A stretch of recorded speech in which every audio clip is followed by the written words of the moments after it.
Good morning friend Priyanka लाइफस्टाइलेर आमी प्रियंका नतून आरेकटी ब्लगे सबाइके स्वागत जानाई। सबाई केमन आछो? आशा करछि खूबই ভালো আছো আর তোমাদের ভালোবাসায় আমরাও খুব ভালো আছি। এখন বাজে সকাল 7টা আর এখন থেকেই ব্লগটা শুরু করছি। আজকের সুন্দর ওয়েদারটা রয়েছে, দেখো কত সুন্দর রৌদ্র উঠেছে আর গাছগুলো যেন এক সপ্তাহ পরে মনে হচ্ছে জীবনটা ফিরে পেয়েছে। আমরা যতই রৌদ্রকে অপছন্দ করি না কেন, রৌদ্র কিন্তু আমাদের অবশ্যই প্রয়োজন, তাই না? দেখো টানা যদি 3-4 দিন ধরে আমাদের বৃষ্টি হয় তখন কি মনে হয় ঘরগুলো স্যাঁত স্যাঁত করছে, কতদিন বিছানা মাদুর পাল্টানো হয়নি, কাঁচা হয়নি, জামা কাপড়গুলো শুকাচ্ছে না, অনেক দিন বৃষ্টি হলো, এবার একটু রোদ হলেই ভালো হতো। এই কথাটা কিন্তু তখন আমনাআমনি আমাদের মুখ থেকে চলে আসে, তাই না? আর আজকের প্রাকৃতিক দৃশ্যটা কি তোমরা একটু ভালো করে দেখেছো? বৃষ্টি হয়ে যাওয়ার পরে আকাশটা কত সুন্দর স্বচ্ছ লাগছে। আর আমাদের মনে যখন কষ্ট হয়, কষ্টটা চলে গেলে যখন একটা আনন্দের অনুভূতি হয়, যেমন মনটা পরিষ্কার লাগে ঠিক তেমনই লাগছে। আর এই দেখো বৃষ্টি হয়ে যাওয়ার পরে এখনও আমাদের উঠান শুকায়নি, কাদা। আর এই গাছ থেকে সব ফুল ঝরে ঝরে পড়ে যায়, কেন তা কি জানি, পঞ্চজবা গাছটা এইরকমই ফুল ফোটে আর ঝরে পড়ে যায়। আর এই উনুনটাতে আমি বৃষ্টির আগে মাটি দিয়েছিলাম, দেখেছো তো, ঝিকগুলো সব ভেঙে গিয়েছিল, কিন্তু এর ওপরে ভালো করে যে লেপবো সেটা আর সময় হয়নি। মানে এত বৃষ্টি হচ্ছিল যে উনুনটা খুলে আমি লেপতে পারছিলাম না, প্লাস্টিক দিয়ে ভালো করে ঢেকে বেঁধে রাখা ছিল। আজকের এই খুলে পরিষ্কার করলাম, কিন্তু আজকের আর লেপে রান্না করার মতো সময় নেই, তাই রান্না করার পরে বিকালে উনুন ঠান্ডা হয়ে গেলে তারপরে লেপে নেব। আর এখন চলে এসেছি ঘর মুছতে। তৃষ্ণারা এখনও ঘুম থেকে ওঠেনি।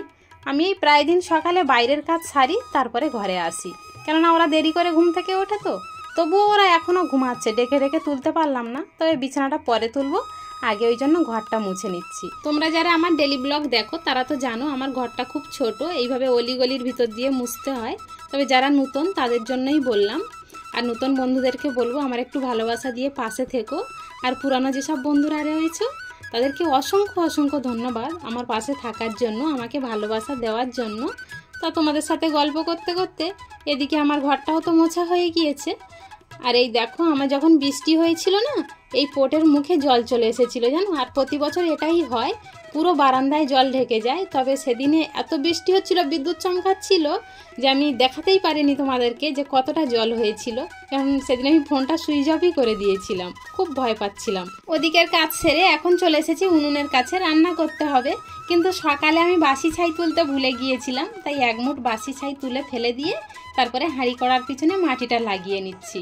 সকাল থেকে উঠে যুদ্ধ শুরু হয়ে যায়, সংসারের সব কাজ সারতে গিয়ে আর নিজের প্রতি সময় দেওয়া হয় না। কি করা যাবে বলো, এটা বলতে পারো একটা যুদ্ধেই নামা হয়েছে সকাল থেকে, সন্ধ্যা হলেই তবে শেষ হবে। আর এরই মধ্যে তৃষ্ণার বাবা মাছ এনেছে, বাটা মাছ, একটু বড় সাইজের, কিন্তু তৃষ্ণা আবার অতটা খেতে পছন্দ করে না। তবে ভালো মাছ পাইনি, এই ছাড়া আর অন্য ভালো মাছ নেই, তাই বাটা মাছ দিয়ে আজকের আমি পটল আর আলু দিয়ে রান্না করেছি আর একটা সবজি করেছি। সবজিতে পেঁপে, গাজর, বেগুন আর গাছের কয়েকটা কুদলি হয়েছিল, তাই দিয়ে করলাম। তৃষ্ণার বাবা সকালের খাবার খেয়ে কাজে চলে গিয়েছে আর দুপুরের জন্য নিয়ে গিয়েছে।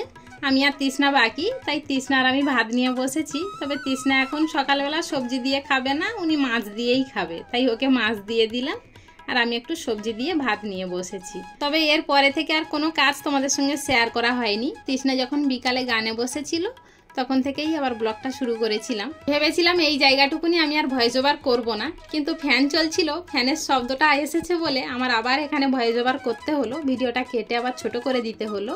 তা যাই হোক, ওকে গান করিয়ে আবার সেই রাত্রেবেলা এই জামা কাপড় অনেকটা ছিল সেগুলো সব ভাঁজ করে নিচ্ছি। দুপুরে তো একটু শুয়েছিলাম আর শরীরটা প্রচণ্ড খারাপ লাগছিল বলে আর এসব কাজ কিছুই করা হয়নি। তাই এখন সেই জামা কাপড়গুলো সব একে একে ভাঁজ করে গুছিয়ে আমার ওই ছোট্ট শোকেস জানলার গায়ে সব রেখে দিচ্ছি ভাঁজ করে করে। এখন রান্নাঘরের কাজ আছে, বাজে এখন রাত 9:30, তৃষ্ণা আবার খাবে, তার জন্য আবার জোগাড় করতে হবে। চলো এখন আবার রান্নাঘরে যাই। এদিকের কাজ তো আমার সব গুছানো হয়ে গিয়েছে, কিন্তু দুপুরে যে থালা বাসন মেজেছিলাম সেগুলো এখনও গুছানো হয়নি, তাই এগুলো এখন গুছিয়ে তারপরে দুপুরের তরকারি ভাত সবই আছে, তাই তরকারিগুলো এখন গরম করে নিচ্ছি, এবারে ওদেরকে খেতে দেব। তাহলে চলো ভিডিওটা আজকের এই পর্যন্তই রাখছি, দেখা হচ্ছে আবার কাল। ততক্ষণ পর্যন্ত সবাই ভালো থেকো, সুস্থ থেকো আর সবাইকে ভালো রেখো। আর ভিডিওটা কেমন হয়েছে অবশ্যই একটু জানিও, আর ভালো লেগে থাকলে অবশ্যই লাইক, কমেন্ট আর ফলো করে পাশে থেকো। টাটা।